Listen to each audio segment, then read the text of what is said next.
welcome to today's debate. Will crypto save the world? My name is Emily Kilcrease. I'm the director of the Energy, Economics, and Security program here at CNAS. Blockchain technologies, including cryptocurrency, decentralized finance or DeFi, and other financial innovations made possible by blockchain have moved firmly into the mainstream. DeFi applications running on major blockchain platforms can settle the same volume of transactions as established electronic payment services firms in some cases. Proponents laud the potential for crypto to enhance financial inclusion and facilitate easier, faster, and cheaper payments across borders. Yet, these benefits have not been achieved at scale to date, and crypto remains a highly volatile asset.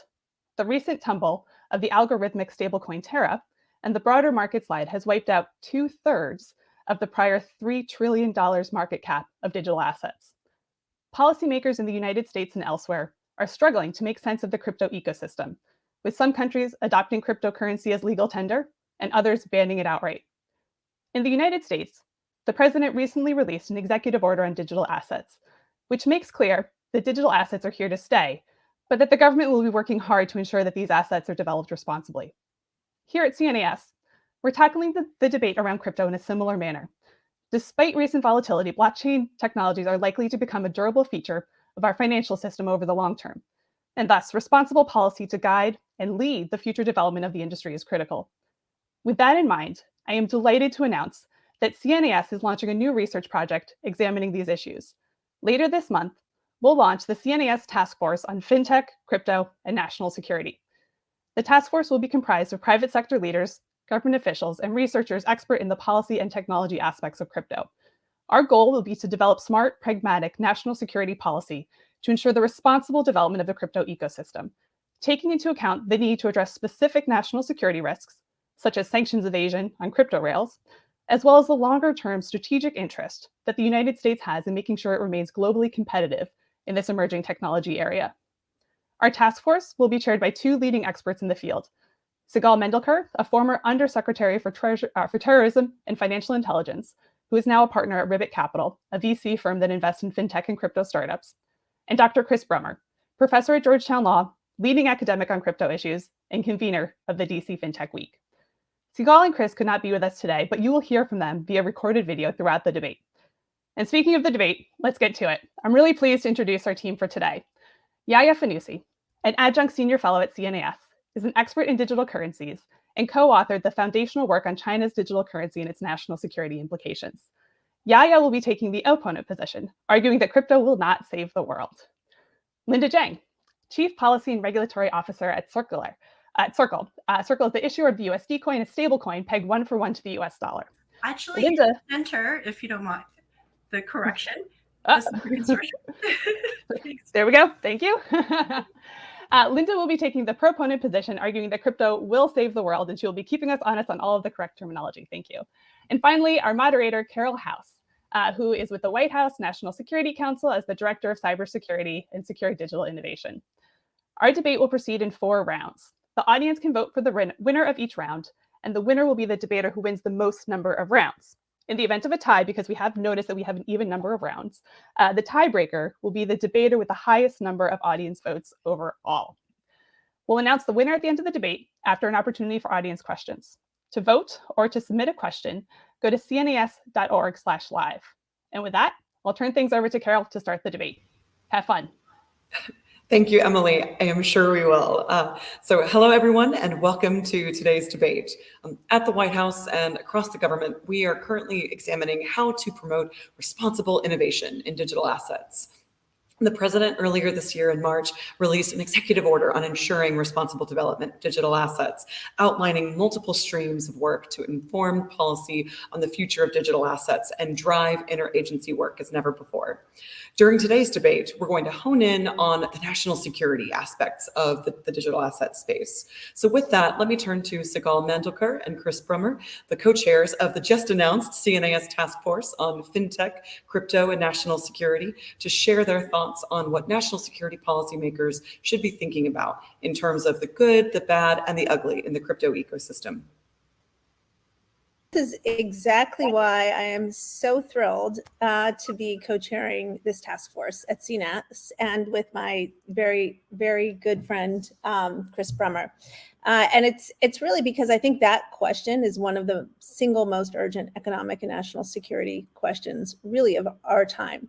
Let me tell you why I say that. One, when I was the Undersecretary of the Treasury Department for Terrorism and Financial Intelligence, and I would travel all over the world, it became increasingly clear to me that our banks had massively de-risked in the developing world and emerging markets. And why do I say that? Well, because if you meet with any senior official in the developing world or CEO of bank, they will tell you the same thing, that our banks have massively de-risked, and importantly, that there is one country that's come in on the back end to take advantage of that, and that's China. And so in many respects, we are really in this massive global competition all over the world for the future of our financial infrastructure. And you have to ask, if our banks are de-risking, who is going to take over that financial infrastructure, and what is that going to look like? I believe that much of that is going to come from disruptive financial technologies like crypto, like fintech, and the country that captures the talent that's building out these really fascinating financial rails is going to find themselves in the next 3 to 5 years very much at the center of our global financial infrastructure. The other piece of this that I think is really, really important in this very short time is to note that, unlike what some people say, crypto is not the Wild West. In fact, there are many companies who are building out an extraordinarily interesting trust layer for crypto in what is otherwise thought of as a trustless or permissionless system. So what you'll see in what's already happening and what you'll see are lots of companies that are focused on rooting out illicit finance, lots of companies that are focused on investor protection, consumer protection, while the software developers at the same time build out these really fascinating financial rails for the future. The only last thing I will say is a very important part of this discussion is on the humanitarian side, because at least as of 2017, 1.7 billion people in the world were unbanked. And what are we going to do to bring those people into a financial ecosystem that can lead to economic empowerment and freedom? My view, again, is that these rails really provide an incredible avenue for that. But you don't have to believe me. There was just a letter written earlier this week from a number of very well-respected human rights activists who have come from all over the world, from authoritarian regimes, and they will tell you exactly the same thing. So this, again, conversation is extraordinarily important. We got to bring data, sophistication, analytics to the conversation and have a really serious discussion about the extent to which the U.S. is going to put itself as the leader in this incredibly important ecosystem. What should policymakers be thinking about? Well, that is a complex question, but it's precisely the kind of question that we'll obviously be tackling in the task force. So I am just honored and delighted to have the opportunity to work with really everyone listening and watching on this particular set of issues. I think that just starting off, it's good to think about cryptocurrency as a technology. And as a technology, you want to ask yourself questions about, well, what are the risks and what are the rewards? But in order to do that, you have to take a very close look at the technology. I tend to nerd out a bit, both as a law professor and as someone who very periodically talks to government officials and industry personnel on what the specific technology stack looks like. And when you think about some of the core features or characteristics of blockchains, of immutability, transparency,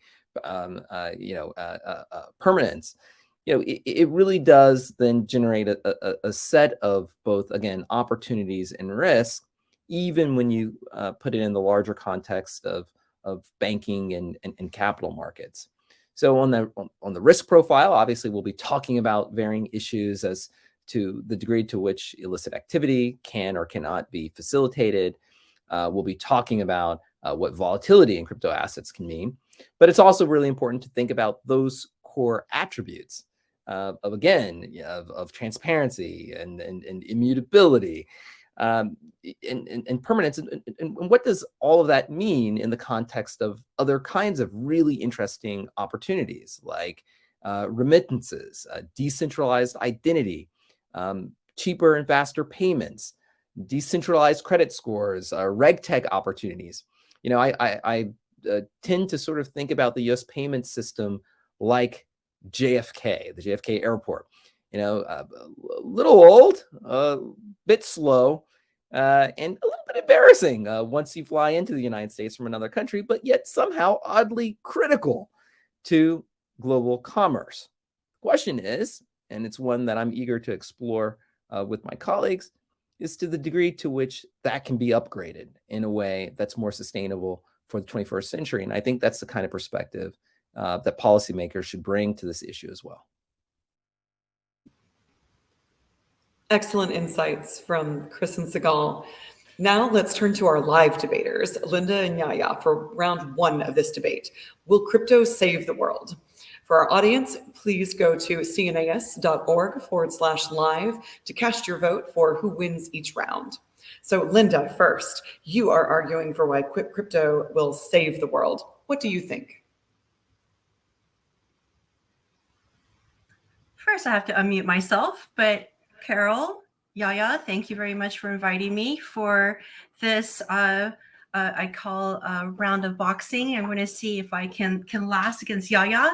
I am representing the pro-crypto group, and I want to reiterate what Chris just mentioned. Blockchain technologies in themselves are rather powerful in that you can have extreme transparency and also permanence of records. But more importantly, the possibility for equity. So I can go from being just, for example, a bank customer to potentially have someone with an equity interest in a DeFi protocol on chain. And so I want to point out the analogy. Like I use knives every day to cut vegetables. I don't have any on my desk right now, but I'll just use this pair of scissors as an example. Very sharp, probably could kill someone with this, right? But I use it for cutting paper, packages, anytime I need to do just daily tasks. So should just the fact that I can kill someone with this, pair of scissors should be banned? No.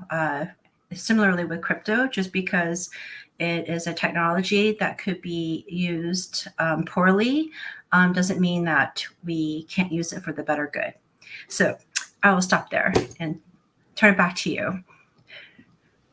Thank you so much, Linda. Okay, turning to Yaya, who is arguing the opponent's position. Yaya, your views.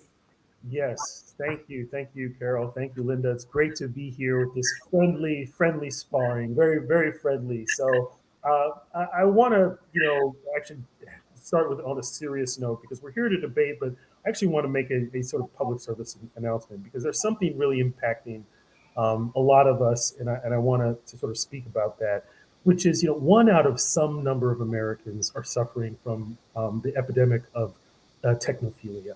And technophilia, again, affects 1 out of some number of Americans. It's this idea of technology, this enthusiasm of technology solving the world's problems.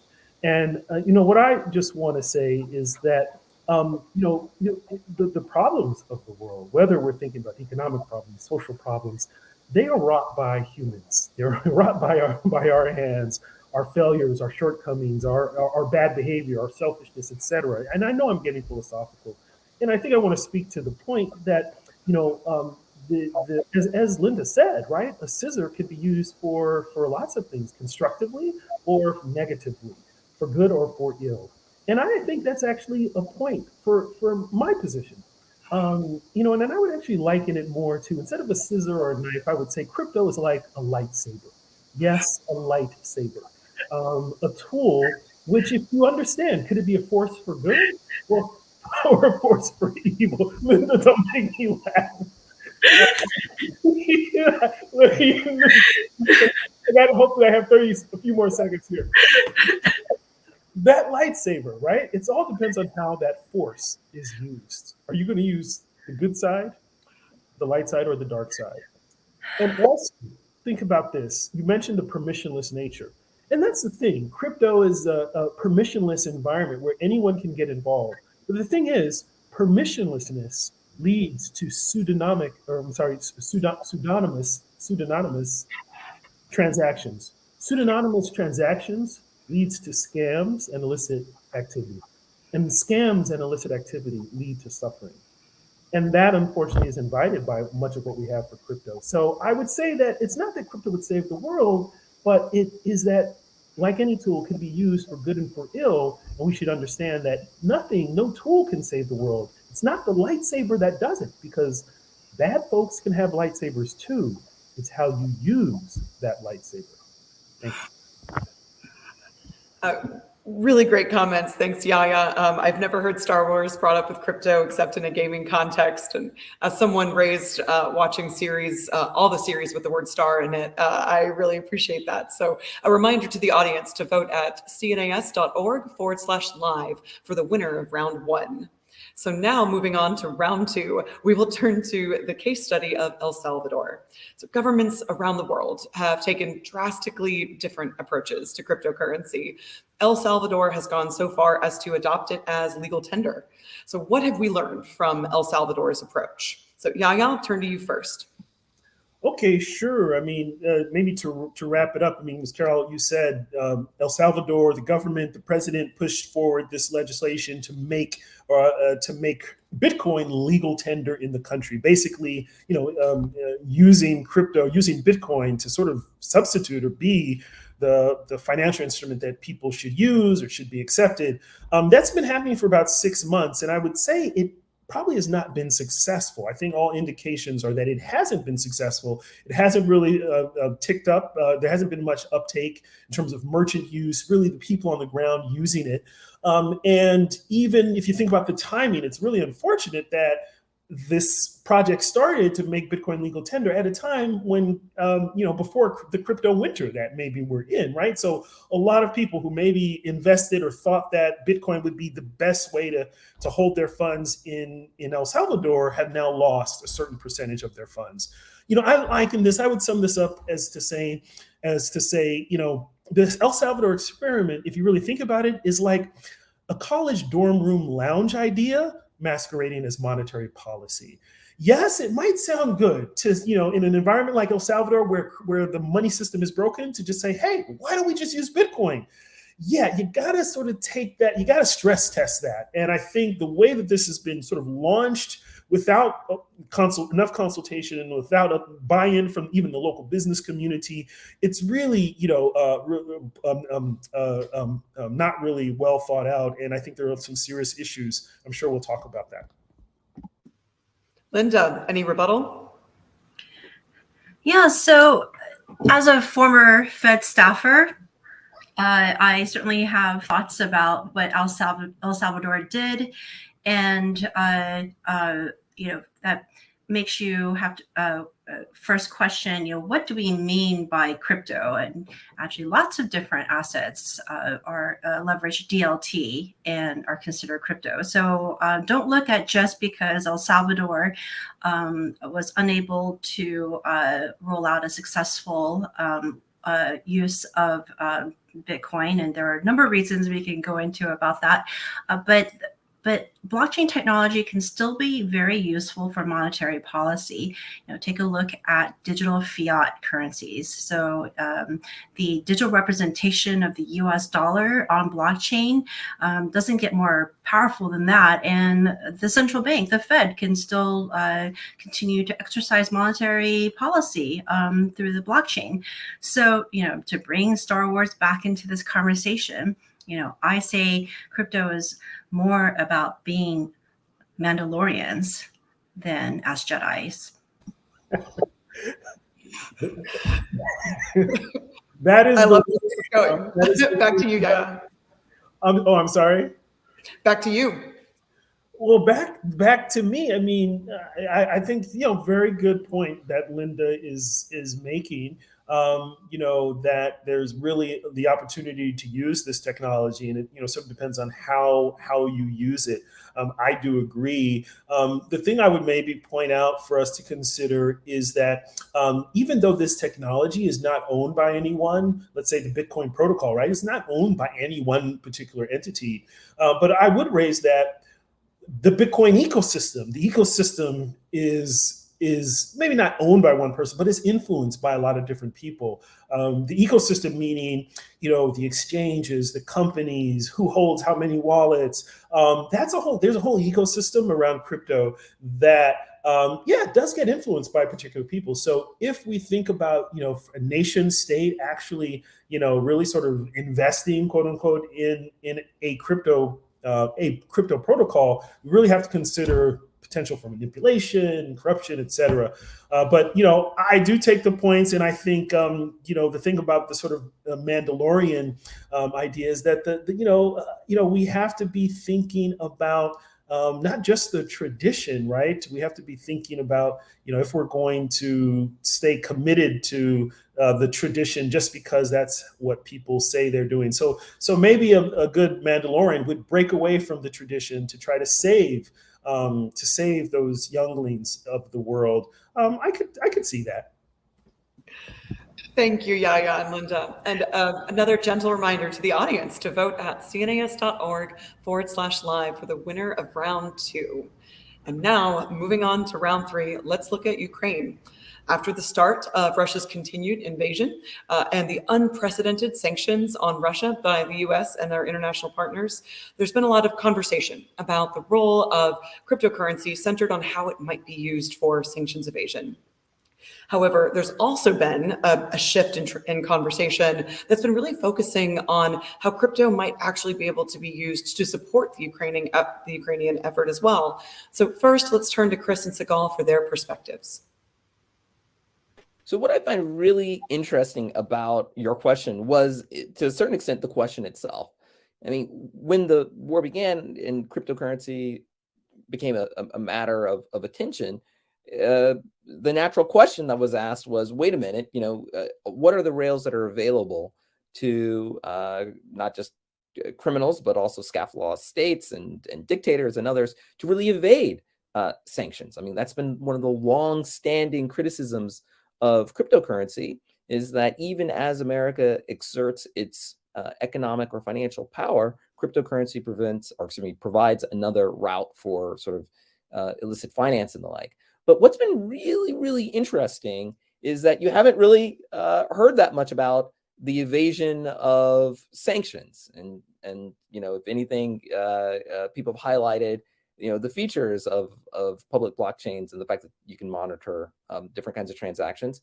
And what you've really heard more than anything else is, at least for me, stories about how cryptocurrencies are being deployed in ways to assist the people in Ukraine. I mean, Sigal, I don't know if you've been sort of getting that same impression or really from other people here in town, but when I have my conversations with everyone from the national security apparatus to industry, that does seem to be a common theme that is consistently being reinforced.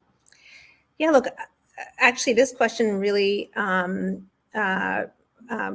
personally is an extremely important one. And I say that because My family is actually from a part of Poland that is now Ukraine. So the very same places that are being invaded are the places where my parents, as young children, were hiding, Jewish children in hiding in the world, in the woods. And I often have wondered, have thought about this ability to very quickly transfer value in a way, by the way, that's quite transparent. So if you think about evasion, you think about using something that's difficult to detect. That's not how the blockchain works. Most of it is extremely transparent. But I often think, like, you know, what if my parents had a mobile phone back then, and they had family back in the United States that could have quickly transmitted value to them? I mean, my grandfather used to go out at night and steal potatoes from farms to feed my dad, right? He didn't have any currency of any kind from which to trade money for food.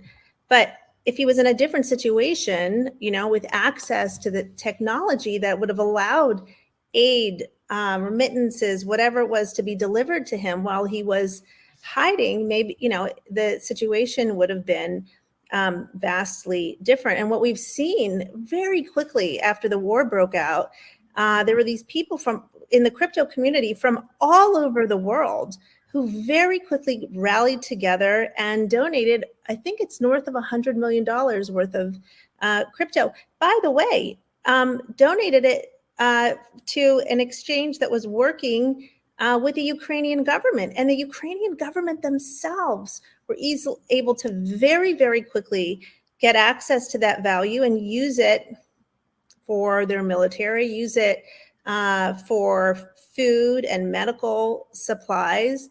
And now they're the biggest advocates of this system because it can be delivered much more quickly than bank wires. That's just the way the technology works. And then, you know, of course, you're always going to be worried about the illicit finance or the sanctions evasion piece. But it turns out, as I said before, that because of the transparency and immutability of the blockchain, it's just difficult to hide.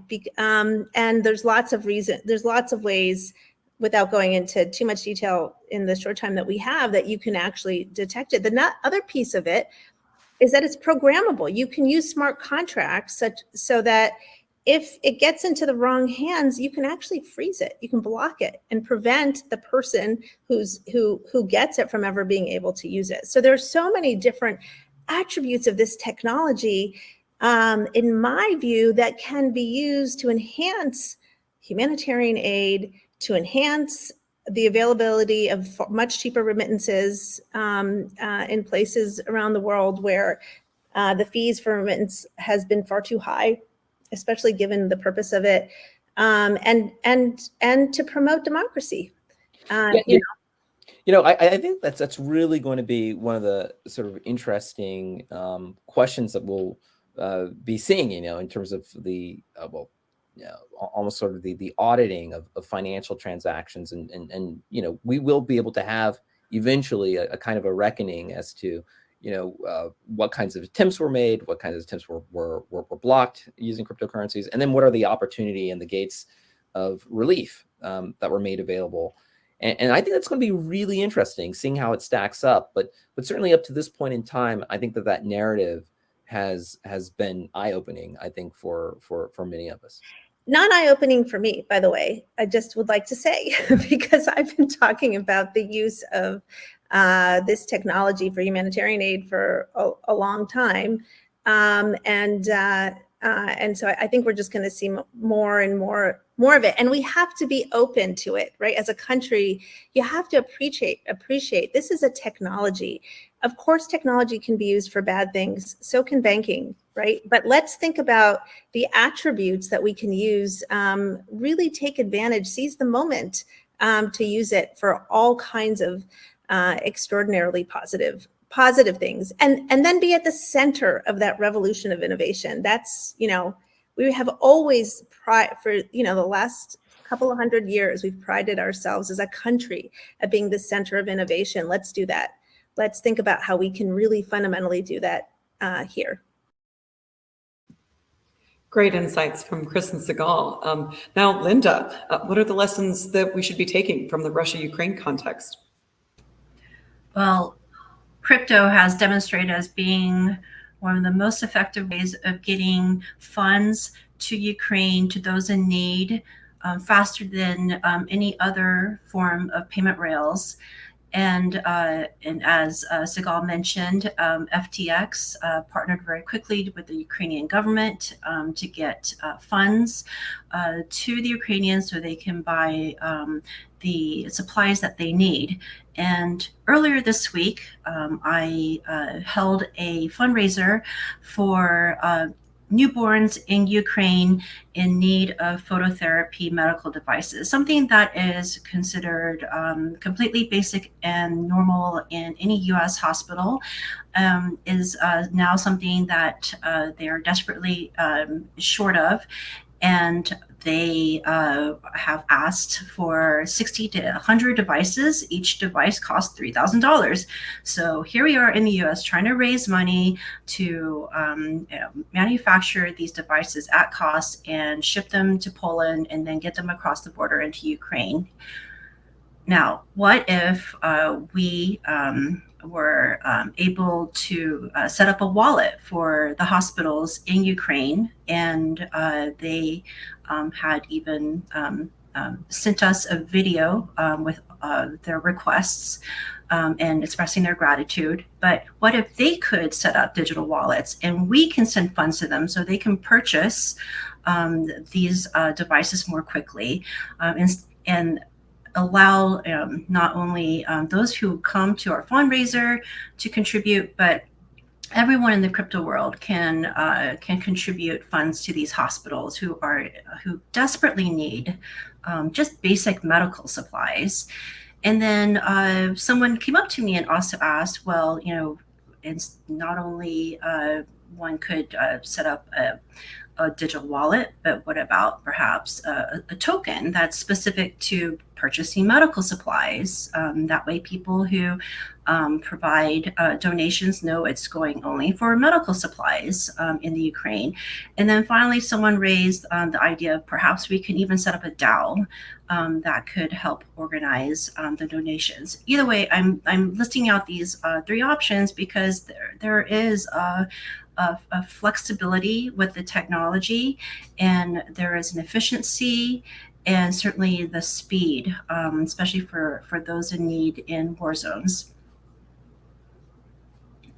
Thank you, Linda. All right, Yaya, rebuttal to medical supplies. Yeah, I know. Well, I'm not going to say anything against medical supplies for newborns. I am not the Darth Vader of this debate. So I really support and really happy for that work that Linda has been doing in that effort. And I actually I'll say that this example is actually a good example of a use case where crypto has been helpful. This was, as Linda said, sort of a war environment, a war zone, really a crisis. And this maybe goes to the point that crypto does have a good use case for a crisis situation, because this situation where people donated to Ukraine was in an environment where it wasn't the normal sort of situation where people needed value fast internationally. And you can, I kind of can, you can think of this as, this is like an old story, right? Where a jurisdiction is about to be invaded, and what do? They put out a message, and they sent the message through technical means, telling the global community, please help us, global community, you're our only hope. And the global community responded, right? They responded to this action, and we've seen this. But the thing is that this is a specific use case, but we must be careful to not expand this function, which helps in this crisis when you just need to get money somewhere to people in crisis. We have to be careful not to enlarge it, to think that, well, that then means that crypto is the way to have, should be legal tender, should be how you base your monetary system on. We just have to be very careful about that. So that's one thing I would say. And then I would also point out with Ukraine, it's interesting that while Ukraine did receive all those funds, of course there were scams, that has been an issue, but I won't even raise the fact that there were a lot of Ukrainian crypto scams based off of that. But the other thing is the Ukrainian government is actually trying to develop a central bank digital currency, right? So even though permissionless crypto has been very useful for that use case, the folks who are running the country and running the finances of the country are actually not looking for crypto, not trying to enlarge crypto as part of their financial system in that way, right? They're actually trying to develop a fiat digital currency. So that's what I would say with that. Thanks, Yaya. Linda, any last word? Well, I think Yaya just made my point. CBDCs built on blockchain. And oh, okay. No, go ahead, Yaya. Yeah, no, and the other thing too is, going back to this question of will it save the world? I mean, this also shows us there's this other geopolitical issue of political stability, economic stability, and I think a lot of times we're sort of swayed by the fact that there's a crisis going on, and will crypto help the crisis? Yes, maybe crypto will help temporarily, but it also shows that there's a greater need for stability, for rule of law, right? International rule of law, for all of these things that you can't leave out to think that crypto is going to solve them. So I would just say that. I mean, even if you think about, if I can make a reference back to a long time ago in a galaxy far, far away, you needed the Jedis. You would need the Jedis, right? You would ask for them when you were in the crisis. But the Jedis aren't managing the Senate, right? The Jedis are not the ones making the laws and managing the day-to-day stability of the universe. Thank you, Yaya and Linda. And again, another reminder to the audience to vote at cnas.org/live for the winner of round 3. And we are seeing some great questions coming in, so please continue to keep those going, folks in the audience. So now moving on to round 4, we will look at China. China has been expanding its use of its digital currency. Digital currencies in the hands of authoritarian governments can present unique risks, including the ability to generate massive amounts of new data on individuals. The United States has not yet decided whether or not to initiate and launch a digital currency backed by the central bank, though the president just stated that it is of extreme and highest importance to continue to examine. The private sector in the United States has really been a primary source of digital asset innovation using blockchain-based technologies. So how should policymakers think about the national security risks associated with these different approaches? Is the United States losing the digital currency race? So first we'll go to Chris and Sigal for their views. Well, what's really interesting about this question is that it's really all occurring on the backdrop of other longstanding issues in China. I mean, China has been on this journey when it relies or has been seeking different ways to internationalize the renminbi. And in some ways, the CBDC conversation is the latest iteration of that journey. At the same time, it's importing a range of other kinds of national security considerations, as well as considerations about the competitiveness of the US dollar. So let me just break this down into the elevator sort of pitch. Money is the ultimate consumer-facing product. Even if you don't have it, you know what money is. And money itself is also a technology. So the question has been whether or not CBDC as a new kind of technology introduces competitive advantages that could ultimately lead people to using China's currency more, or does it introduce certain kinds of competitive advantages or even surveillance opportunities for the government, for China's government, or frankly, any issuer of a CBDC to monitor the usage of that currency, right? And so those are, distinct but very important issues. Now, I tend to sort of look at a CBDC and digital currencies and digital assets, again, from a little bit from that consumer-facing prospect. And when you can start to program money and when you can start to, send money faster or in a cheaper way or in a way that's just more reflective of the way in which people live their digital lives, that introduces new modalities and new incentives, frankly, to use that currency. Now, those aren't the only reasons why one would use a currency. You have to trust the central bank, and there are questions as to whether or not different central banks, not just the PBOC, but depending on who and where you are in the world, you can have issues with other central banks as well. Whether or not people feel that they can trust that central bank in terms of using the currency that's been issued. And then there are just the larger questions about the degree to which the PBOC would even permit the currency to be used as an international currency, whether or not in the form of a CBDC or not. But I think that what really gets to the heart of the question is, again, whether or not the People's Bank of China or China and whether or not any other jurisdictions are able to create means of moving money, means of creating stores of value or units of account that ultimately dig into or gradually undermine the place of the US dollar, and whether or not if you keep, to use my old analogy, the same, if you keep JFK the same, it may be a critical entry point into the United States, but are there other entry points? Are there other airports or other rails that become much more attractive over time? And I think that, that's going to be a key question, especially to the extent to which China is the major trading nation in the country, in the world, and can leverage those trading relationships with the CBDC if it ever chose to do so. Right now, it's been a largely domestic project, but it's not hard to imagine, again, how CBDCs, how a digital yuan could be an instrument through which economic influence is increased by, again, leveraging those vast trade relationships.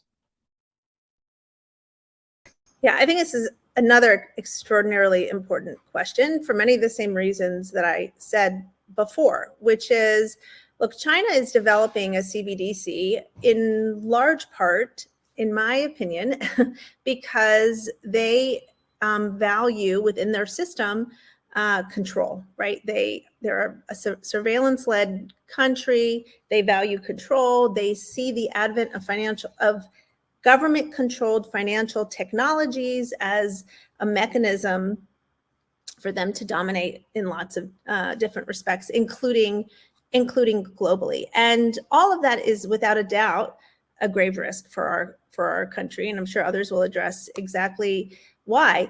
Part of the problem with the US is what I said before, which is in many parts of the world, the US isn't showing up to the party with banking, right? Our banks have massively de-risked. They're continuing to de-risk for all kinds of other independent reasons from the developing world and emerging markets. And the question is, what is the US going to participate in the financial infrastructure of those countries, or are we just going to be left behind and allow China to take over? And then part of that question is, well, if they're doing a CBDC and they may use it for cross-border payments, should we do the same? I think we should look at that question a little bit differently, which is, so much of what China, the CCP, values is control, surveillance, dominance over data. And so that's what they do across their sectors, right? They've got that, all the major banks are state controlled. The telecom is state controlled. You name the sector in China, the major sector, it's all state controlled. But that's not how we've operated historically in our history as a country, right? So many of the best innovations have come out of the private sector. And with our private sector, we've had regulatory guardrails, which are important from an illicit finance perspective. It's investor protection, consumer protection, et cetera. But our answer to a state-controlled system has never been that we should have the same level or type of state control. And so that's the question. Are we going to model China and have a CBDC that's government controlled? Or alternatively, are we going to incentivize our great private sector to continue to build out that financial infrastructure? All right, Yaya, over to you. Why should the national security community care about China's digital currency? The national security community should care a lot about it because it's really a sign of the next generational geopolitical and economic competition that we're facing. And I think maybe we could agree on much of this. I always say that China's CBDC, the pilot project that they have, is more of a data development than it is a currency development. Our economy is changing. The economy of the world is changing. And this is, I think, national security policymakers need to be thinking about really having a vision for the digital economy. I've looked a lot at the China CBDC, and it's really part of a broader digital economy strategy, which is really sort of spelled out, like how China sees itself in the economy of the future, where technology plays a part in really every aspect of not only the economy, but the political life, the sort of the civilian life. The idea of everything is connected to the internet, that data is used, collected, analyzed, monitored. That's part of their vision of the digital economy. I think the thing that I would say, though, is that what's needed here in the US is really some sort of vision. So the Chinese government has a vision, and technology is just sort of fitting into that. I think what I'd be wary of is us having the technology without the vision, without the sort of global vision or the long-term vision that I think the government needs to think about. I don't think it can only come from the private sector. I think the private sector is going to sort of lead the way technologically, but I don't know that the private sector is going to have a sort of a vision of sort of where we need to go. And I think that's where policymakers have to start thinking about what does it mean to have an economy where everything is digitized? We need to have that, and that would set the stage for how we use this technology in the future. All right, Linda, rebuttal.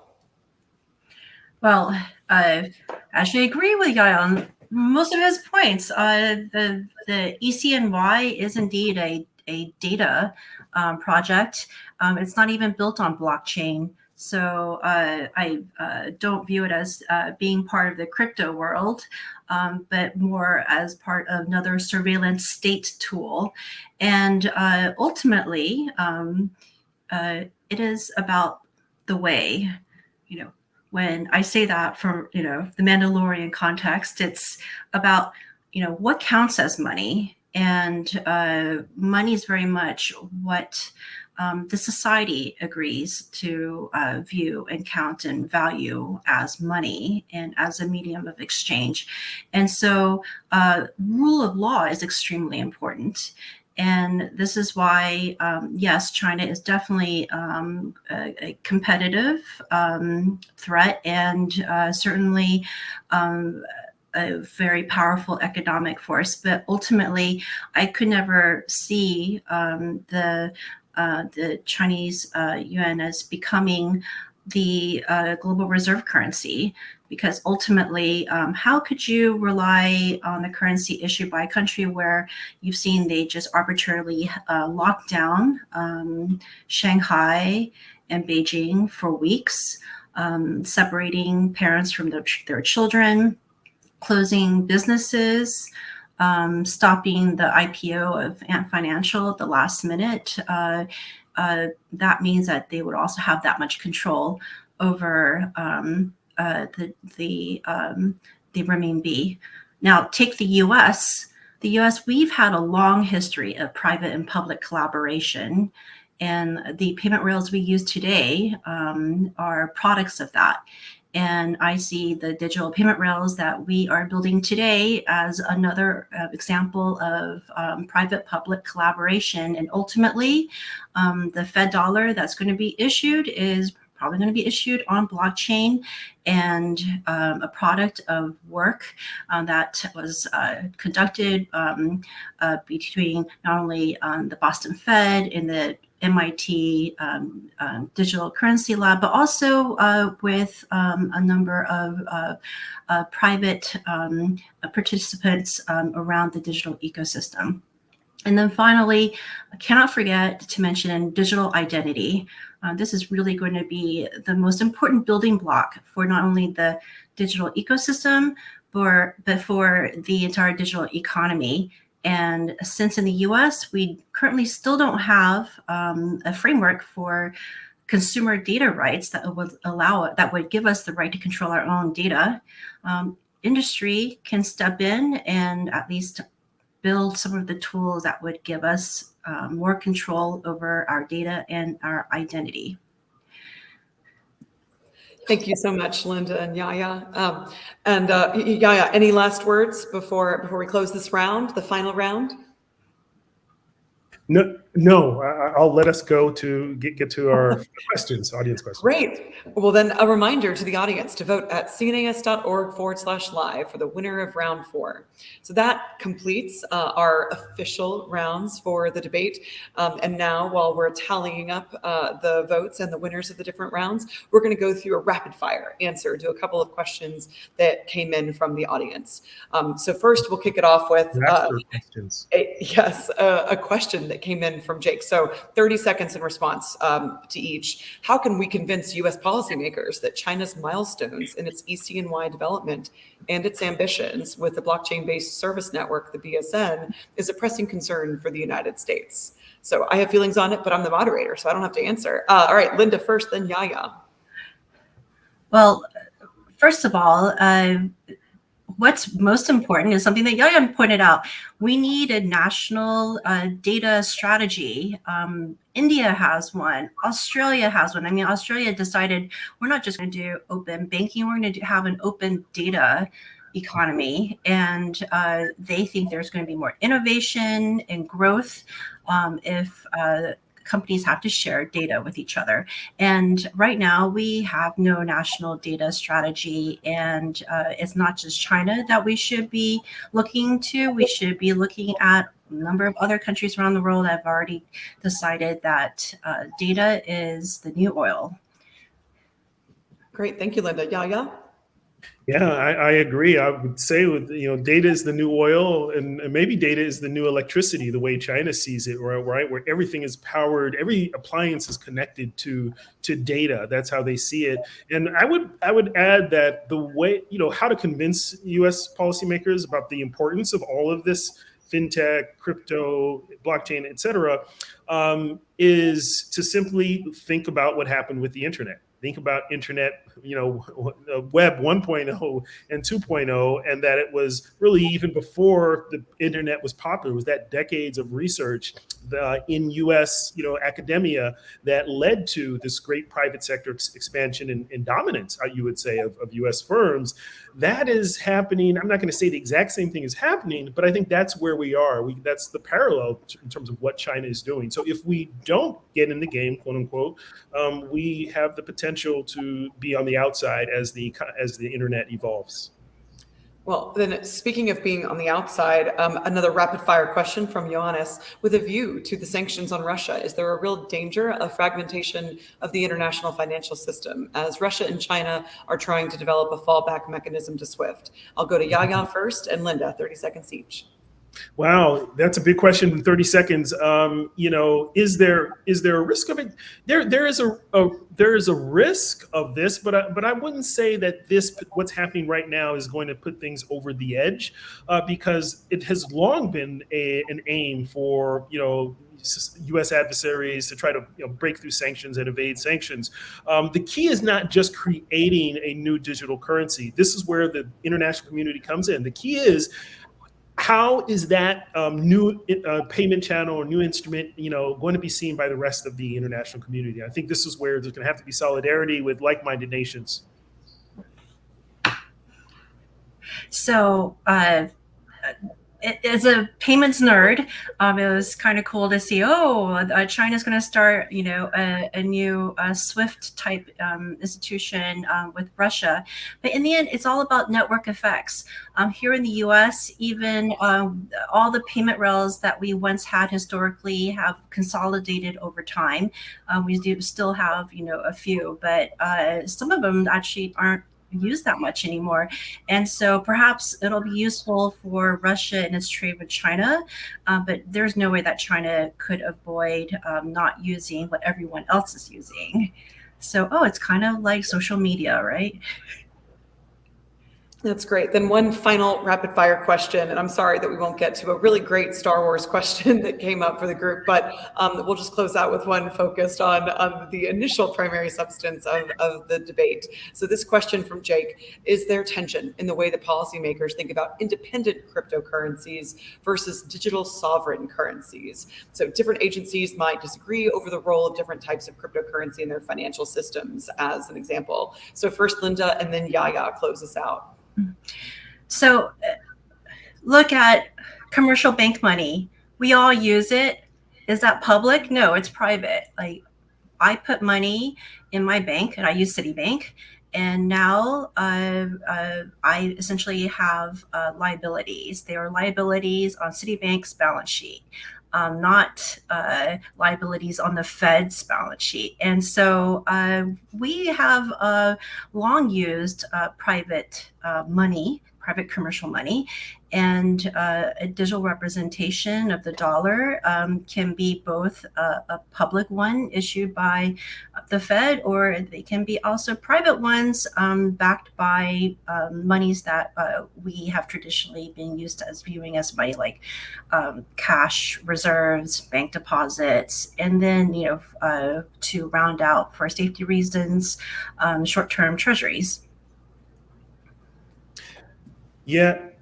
And I would say, I agree, and there's going to be tension, but I think the way to approach this tension is to, in a sense, not see all of these different formats of money as competing, because I think that's where the tension is, where it's like, if we have this, we can't have this, and we need to stop this in order to keep using this, et cetera, et cetera. That's the initial reaction in a lot of the policy discussion, but I think we shouldn't see it that way. We should see that there are now different formats of digital money, some for different uses, different use cases, in different environments, in different situations. Now, of course, we may use one as a dominant form of payment, but it doesn't mean that those other formats are not legitimate, from permissionless crypto to stable coins to digital currencies to regular private bank money, et cetera, or to CBDCs. So I think we need to see these as complementary, or at least alternatives, not necessarily competing. Well, thank you for your insights, and to the audience for the amazing question. So now we finished tallying up the scores for the different rounds. So I think the CNAS team will now bring up the point tallies for the full debate so that we can see who the victor is.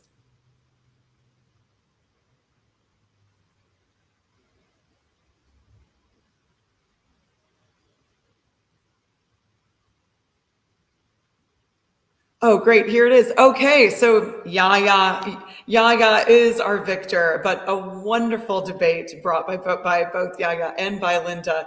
Fantastic points on both sides. So I guess crypto will not save the world, according to this debate, but really appreciate the incredibly insightful comments from both sides. This has been great, really offered some great comments for me to think about too. Thanks so much to the audience for being so interactive and participating in this great discussion. And thanks so much to the CNAS comms team. This has been a great discussion. So grateful for the opportunity to be able to moderate this very fun, this very fun discussion about whether crypto will save the world or end it. Thanks everyone, and I'm sure that we'll talk soon on crypto policy issues. Just you wait. Prosper. We will be back. I know you will be back. I know this is just episode 1.